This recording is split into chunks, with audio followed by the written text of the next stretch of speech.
안녕하십니까. 2023년 12월 3일 제417차 감남산 기도회 묵도하심으로 시작하겠습니다.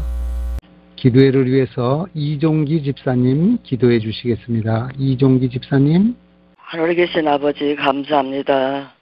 저희들을 사랑하셔서 일주일 동안도 잘 안보해 주시고 사고 질병이 많은 세상 가운데서 저희들 안전하게 지켜주시다가 이렇게 거룩한 기도 모임에도 다시금 하나님 앞에 모일 수 있도록 도와주셔서 감사드립니다. 하지만 저희들도 아버지 뜻대로 살려고 했지만은 아버지 보시기에 합당하지 못한 게 있었으면은 용서하여 주시옵시고 저희들 이 시간 하나님 앞에 드리는 기도가 허지로 돌아가지 않게 하시고 우리 아버지 들으시고 응답해 주시는 기도가 될 수 있도록 기도 모임 회원들에게 입술에 함께 해 주시옵기를 간절히 빌곤합니다. 또 박충수 목사님을 세우시고 말씀을 선포하실 때 그 말씀을 하나님의 음성으로 듣고 잘 이해하고 깨달아서 깨달은 말씀에 순종하고 말씀으로 죄를 물리치고 승리의 삶을 살 수 있도록 인도해 주시옵기를 간절히 빌곤하며 이 모든 회원님들에게 함께 하시고 무엇보다도 봉사하시는 장로님들과 집사님들 모두에게 함께 해주시고 그들 모든 가정마다 주께서 축복해 주셔서 다 평안한 가정들이 될 수 있도록 주님 도와주시고 목사님들에게 함께하여 주시옵기를 간절히 빌곤하며 이 기도 모임이 세상 끝날까지 이어지도록 주님 도와주시고 저희들 드리는 기도가 우리 아버지 들으시고 응답해 주셔서 모든 기도가 정말 될 수 있으면 하나님 다 응답해 주시옵기를 간절히 빌곤합니다. 하나님께서 하시고자 하시면 못하실 일이 없사오니 저희의 소원들을 들으시고 온전히 아버지 하나님 응답받는 기도가 될 수 있도록 도와주시옵기를 우리 구주 예수님의 이름으로 감사하며 간절히 기도드립니다. 아멘. 감사합니다. 이 시간에는 우리 박춘식 목사님께서 사랑과 은혜의 하나님의 말씀을 대언해 주시겠습니다. 박춘식 목사님. 이 아침에 143 말씀을 했습니다. 주님, 내 기도를 들어주십시오. 애원하는 내 소리에 귀를 기울여 주십시오. 주님의 사랑과 주님의 의로우심으로 나에게 대답해 주십시오. 살아있는 어느 누구도 주님 앞에서는 의롭지 못하니 하나님의 종을 심판하지 말아 주십시오. 원수들이 내 목숨을 노리고 뒤쫓아와서 내 생명을 땅에 짓이겨서 죽은 지 오래된 사람처럼 흑암 속에서 묻혀 살게 하였습니다. 내 기력은 약해지고 놀란 심장은 박동조차 멎어버렸습니다. 내가 옛날을 기억하고 주님의 그 모든 행적을 돌이켜보며 주님께서 손수 이루신 일들을 깊이 생각합니다. 내가 주님을 바라보며 내 두 손을 펴들고 기도합니다. 메마른 땅처럼 목마른 내 영혼이 주님을 그리워합니다. 엘라.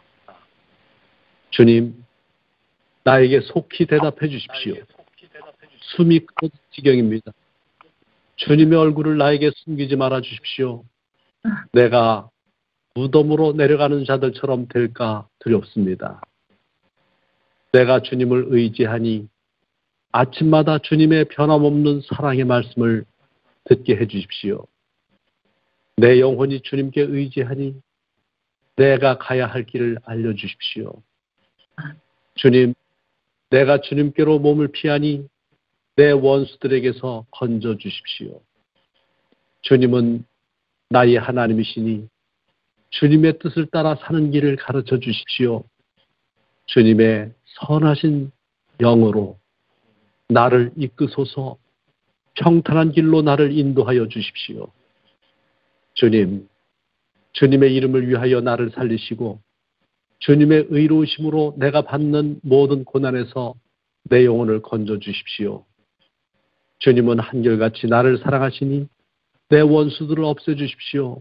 나를 억압하는 자들 멸하여 주십시오. 나는 주님의 종입니다. 시편 143편은 시편 6편, 32, 38, 51, 102, 130편에 이어서 맨 마지막으로 있는 7대 참회시 중에 마지막 참회시입니다. 사순절의 첫날인 제의 수요일에 금식하면서 이 말씀을 많은 교회들이 낭송하고 있습니다. 마르틴 루터는 이 시편 143편 바울 시편이라고 불렀습니다. 참회시로 선택하는 데에 가장 커다란 역할을 한 중요한 성경절이 시편 143편에서는 2절의 말씀입니다. 주의 종에게 심판을 행하지 마소서. 주의 눈앞에는 의로운 인생이 하나도 없나이다. 우리는 시편 143편을 마르틴 루터가 바울 시편이라고 한 이유를 읽다 보면은 저절로 알게 됩니다. 바울 신학의 구원론이 이 시편 속에 온전히 자리 잡고 있습니다. 무엇보다 143편 2절 주의 종에게 심판을 행하지 마소서. 주의 눈앞에는 의로운 인생이 하나도 없나이다. 바로 이 말씀을 인용해서 사도 바울은 로마서를 기록하고 있습니다. 로마서 3장 20절에 그러므로 율법의 행위로 그의 앞에 의롭다 하심을 얻을 육체가 없나니 율법으로는 죄를 깨달음이니라. 갈라디아서 2장 16절 같은 사상을 말하고 있습니다. 사람이 의롭게 되는 것은 율법의 행위로 말미암음이 아니요 오직 예수 그리스도를 믿음으로 말미암는 줄 알므로 우리도 그리스도 예수를 믿나니 이는 우리가 율법의 행위로서가 아니라 그리스도를 믿음으로써 의롭다 함을 얻으려 함이라. 율법의 행위로서는 의롭다 함을 얻을 육체가 없느니라. 로마서와 갈라디아서 두 말씀을 읽어드렸는데 이 두 성경절은 칭의 교리의 핵심을 이루는 말씀입니다. 사도 바울은 유대인들의 오류와 더불어서 치열하게 싸웠습니다. 유대인들의 오류는 다음과 같습니다. 그들은 개인의 노력, 즉 율법의 요구사항에 따르고 넘치는 선행으로 악행을 날소해서 공로를 쌓아야만 구원을 획득할 수 있다고 생각했습니다. 그렇기 때문에 아직도 무엇이 부족하니까? 라고 질문했었던 그 부자 법관의 이야기처럼 아직도 무엇이 더 부족한지 그들은 부족함이 없도록 뭔가를 덧붙여야 했습니다. 그래서 하나님이 주신 율법 위에 보통 유전이라고 불려지는 많은 인위적인 요구사항들을 덧붙였습니다. 그리고 기독교인이 된 다음에도 이미 기능이 끝나 만료가 돼버린 율법의 의식과 예식 규정들 중에 일부를 십자가 이후에도 계속해서 고집하고 다른 사람들에게 강요했습니다. 그런데 우리는 어떻게 의로운 사람이 될 수 있을까요? 사도 바울은 오직 예수 그리스도를 믿음으로 말미암아 의롭게 된다고 배웠습니다. 성경의 가르침입니다. 가려 뽑은 기별 1권 389쪽에 죄인은 오직 범죄한 세상의 죄를 위하여 희생제물이 되신 하나님의 사랑하는 아들로 말미암아 이루어진 대속을 믿음으로써만 의롭다함을 얻을 수 있다. 아무도 자기 자신의 행위로서 의롭다함을 받을 자가 없다. 죄인은 그리스도의 고난과 사망과 부활의 공로를 통해서만 죄와 율법의 정죄와 범죄의 형벌에서 구원받을 수 있다. 믿음이야말로 의롭다 하심을 얻을 수 있는 유일한 조건이며 신앙이란 믿는 것뿐만이 아니라 신뢰하는 것을 포함한다 했습니다. 여기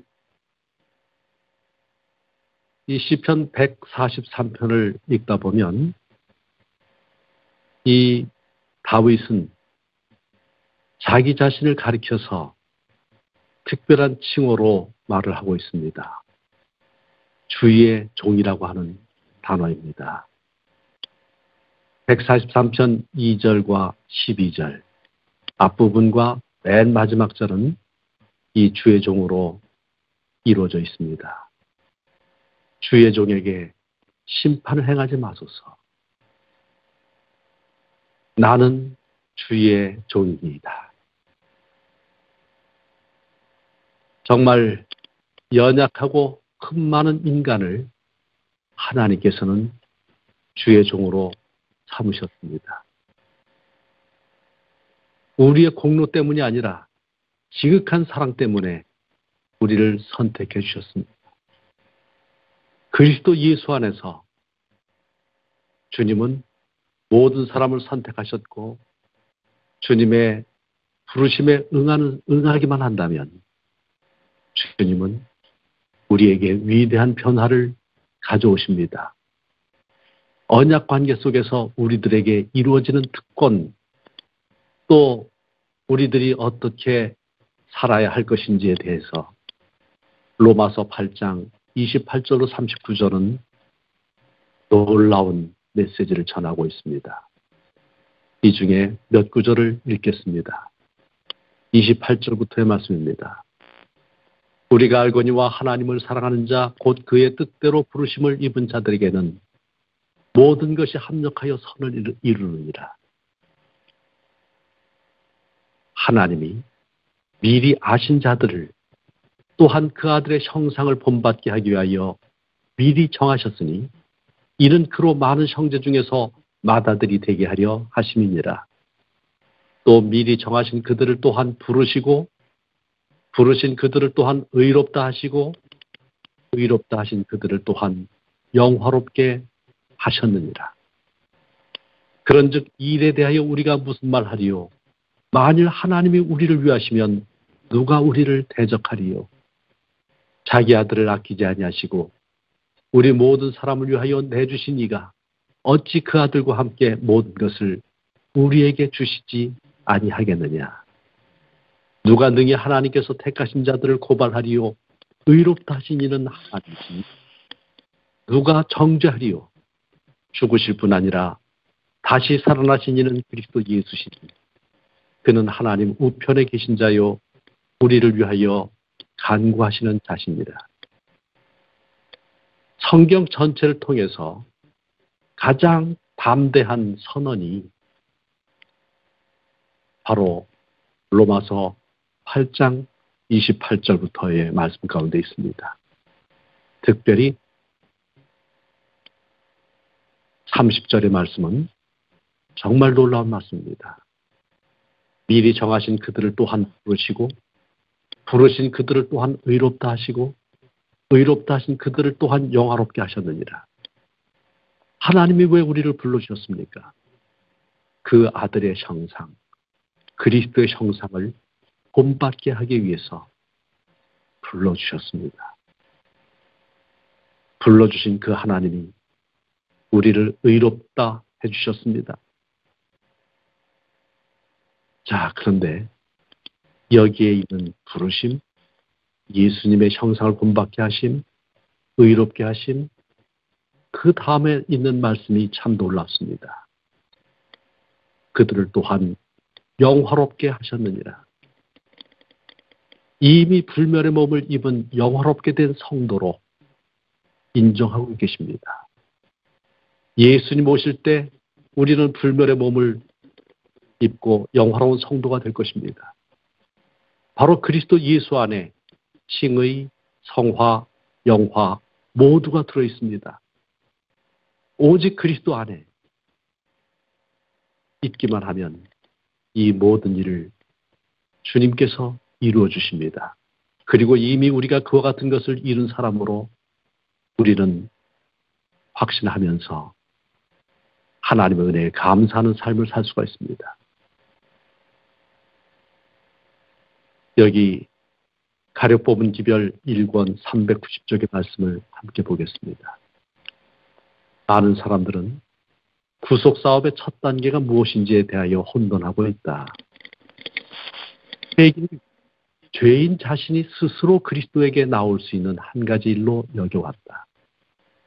또한 저들은 하나님의 은혜의 축복을 얻기 위하여 죄인이 반드시 합당한 자격을 얻어야 하는 줄로 생각했다. 우리가 합당한 자격을 얻어야 하나님의 은총을 받습니까? 바로 이 문제를 다루고 있는 것입니다. 물론 회개가 용서의 선행 조건이 되는 것은 사실이지만 하나님께 간합하심을 받는 유일한 조건은 상하고 통회하는 마음이다. 상하고 통회하는 마음. 그때 놀라운 일이 있습니다. 죄인은 스스로 회개할 수 없습니다. 스스로 그리스도에게 나오기 위해서 준비할 수도 없습니다.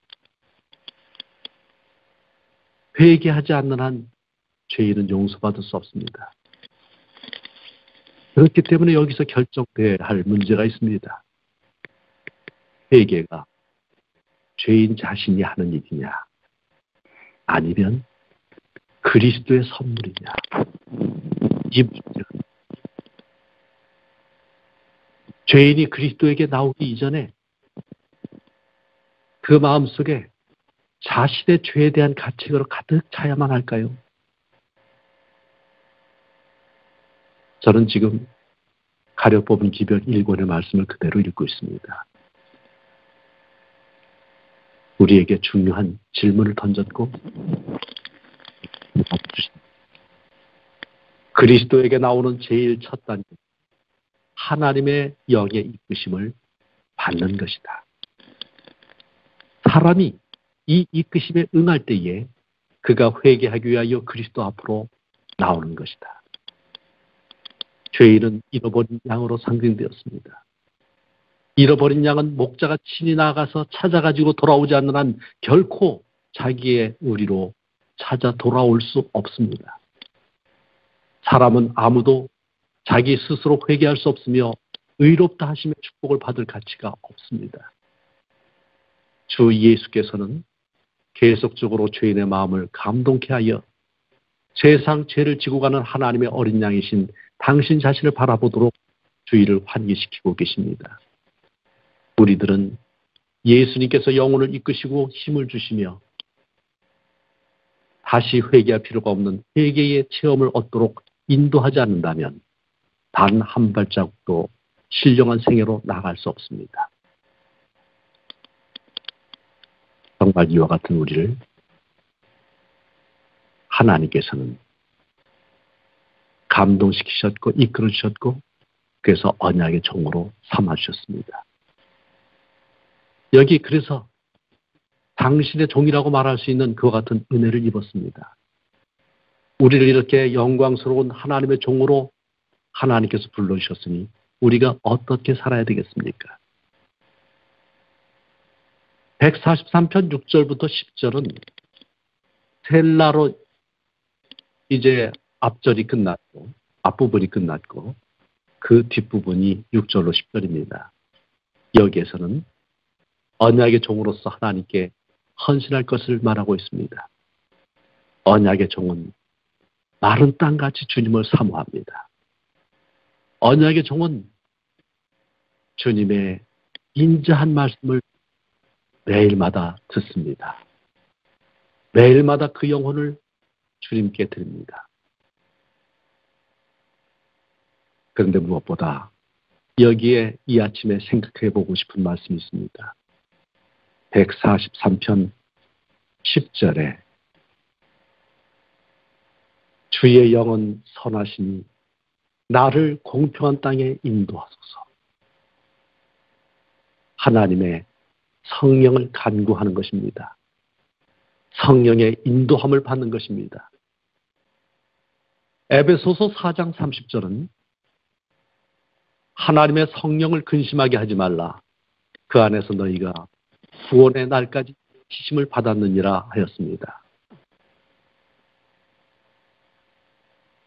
그리스도를 나타내자 296쪽에 이와 같은 말씀이 있습니다.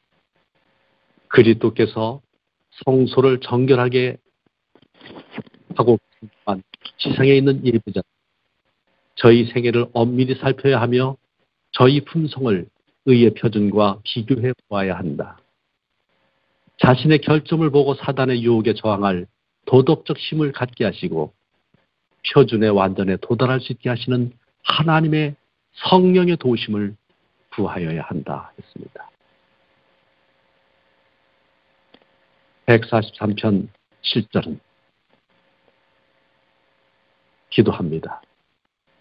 바로 이 후반부를 시작하는 첫 말씀은 여호와여 속히 내게 응답하소서. 우리가 하나님께 기도하는 것은 우리의 기도를 들으시기를 좋아하시고 우리에게 응답하시기를 기뻐하시는 하나님이 계시다는 사실에 대한 믿음에 근거합니다. 그렇기 때문에 하나님의 백성은 불신하거나 회의심을 가지지 말아야 합니다. 이와 같이 온전히 믿음을 가져야만 되는데 이 믿음에 대해서 복음교역자 261쪽은 우리들에게 이와 같이 권면하고 있습니다. 믿음은 자기에게 닥치는 어려운 시험의 이유를 묻지 않고 성경 말씀 그대로 하나님을 믿는 것이다. 그러나 세상에는 믿음이 적은 자가 많다. 그들은 항상 두려워하며 염려를 사서 한다.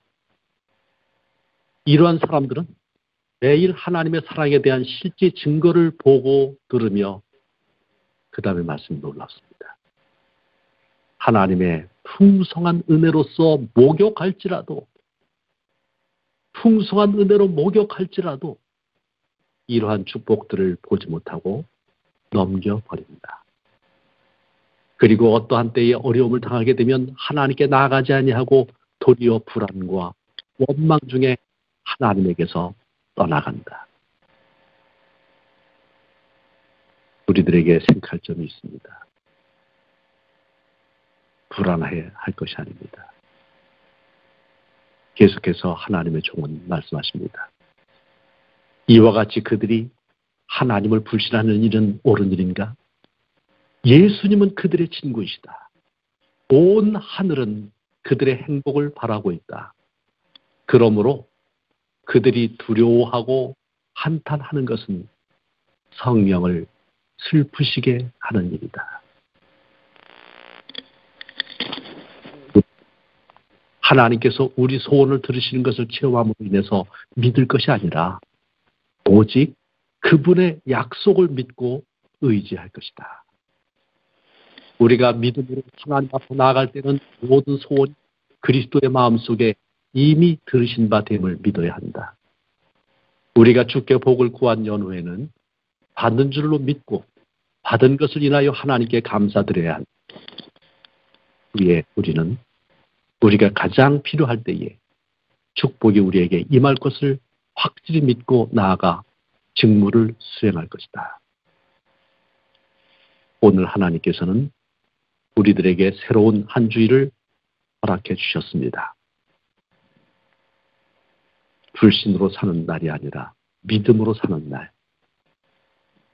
우리의 느낌으로 사는 날이 아니라 말씀으로 사는 날.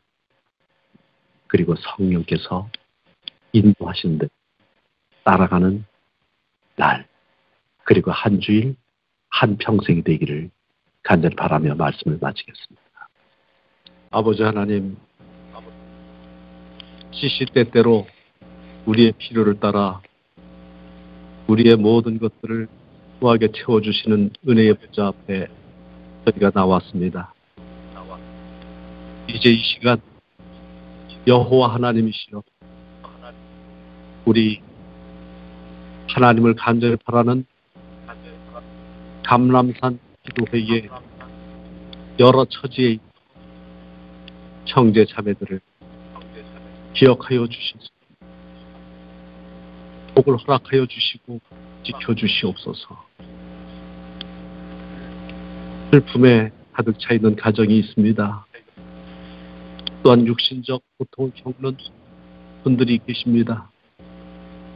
아버지, 당신의 얼굴을 비춰주셔서 온전히 은혜 베풀어 주시고 온전한 평화를, 평강을 허락하여 주시옵소서. 그리스도 예수 이름으로 아멘.